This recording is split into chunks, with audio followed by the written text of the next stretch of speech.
দাজ্জাল এখন কোথায় আছে? উত্তর, সে পৃথিবীতেই আছে। কোথায় আছে? পৃথিবীতেই। কোথায় আল্লাহ পাক রেখেছেন আমরা জানি না, কিন্তু সে যে পৃথিবীতেই আছে তা প্রমাণ তামিম দারির একটা হাদিস। তামিম দারি রাদিয়াল্লাহু আনহু একটা দ্বীপের মধ্যে দাজ্জালকে বন্দি অবস্থায় দেখেছেন। দেখে নবীর কাছে এসে বলেছেন যে আমি এটা দেখেছি। নবী সাল্লাল্লাহু আলাইহি ওয়াসাল্লাম বলেছেন, আমি তোমাদেরকে যে দাজ্জাল সম্পর্কে সতর্ক করেছিলাম এটাই সেটা, সে বের হবে অচিরেই। এবং সেদিন সে বলেছিল যে এই বাইসানের খেজুর বাগানে খেজুর থাকবে না, এখন সেখানে খেজুর নাই। সে বলেছিল তাবারিয়া হ্রদে যখন পানি থাকবে না তখন আমি বের হব, এখন তাবারিয়া হ্রদে পানি নাই, সময় ক্লোজ। সে কোথা থেকে বের হবে? উত্তর, তার বের হওয়া সম্পর্কে তিনটা বর্ণনা পাওয়া যায়। এক, সে ইস্পাহান থেকে বের হবে। ইস্পাহান হচ্ছে ইরানের একটা জায়গা। কোন জায়গা? ইরানের একটা জায়গা, এবং সেখানে ইস্পাহান নামে একটা জায়গা আছে। এমন হতেই পারে যে ইরান এই জায়গাটুকু অচিরেই বা ভবিষ্যতে ইসরায়েলের অন্তর্ভুক্ত হয়ে যেতেও পারে।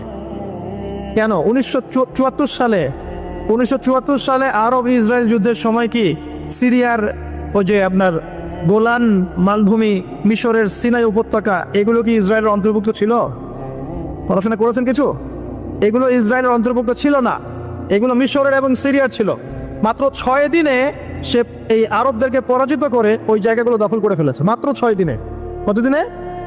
মাত্র 6 দিনও টিকতে পারে না এই মুসলিমরা তার সামনে। তো দেখুন, 6 দিনে এটা করতে পেরেছে 1974 সালেই, আর এখন তো 2022 চলছে।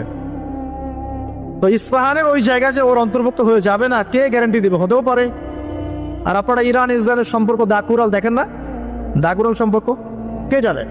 আচ্ছা, আরেকটা বর্ণনা এসেছে সে বের হবে খোরাসান থেকে। খোরাসান মূলত এই জায়গাটুকুর মধ্যেই পড়ে যায়। আরেকটা হাদিসের মধ্যে আছে শাম এবং ইরাক। ইরাক এবং শাম। শাম মানে যে প্যালেস্টাইন, লেবানন, জর্ডান, এই পুরো জায়গাটার শাম। এই অংশটুকুর মধ্য থেকে, এর মাঝখানে একটা রাস্তা থেকে দাজ্জাল মানুষের রূপে আত্মপ্রকাশ করে। তো দেখুন, সে পৃথিবীতে আসবে, 40 দিন শাসন করবে। এই 3টা জায়গার কথা এসেছে, এই 3টা জায়গার মধ্য থেকে সে বের হবে। কিভাবে হবে আল্লাহ ভালো জানে। এবং সেটা হবে মানুষের রূপে। কার রূপে? মানুষের রূপে। সে কি হবে? সে একজন ইহুদি যুবক হবে। কি হবে? সে কোনো খ্রিস্টান হবে না, বুদ্ধিস্ট হবে না, মুসলিম হবে না, সে অন্য কোনো রিলিজন ফলো করবে না। সে একজন ইহুদি যুবক হবে যার চুলগুলো হবে কার্লি, মানে কোকরান। কি হবে? চুলগুলো কোকরান। তার ফিজিক্যাল স্ট্রাকচার খুব শক্ত হবে, মানে স্ট্রংলি বিল্ড, খুব শক্তিশালী। এখন নবীজি বলছেন সে কাদেরকে নিয়ে বিশ্ব শাসন করবে? উত্তর, সে জিউসদেরকে নিয়ে বিশ্ব শাসন করবে। কাদেরকে নিয়ে? জিউস কারা? জিউস মানে শুধু ইহুদিরা নয়, এটা একটা ভুল ধারণা। ইহুদিদের মধ্যে এমন অনেক অর্থোডক্স ইহুদি আছে যারা প্যালেস্টাইনিদের অধিকার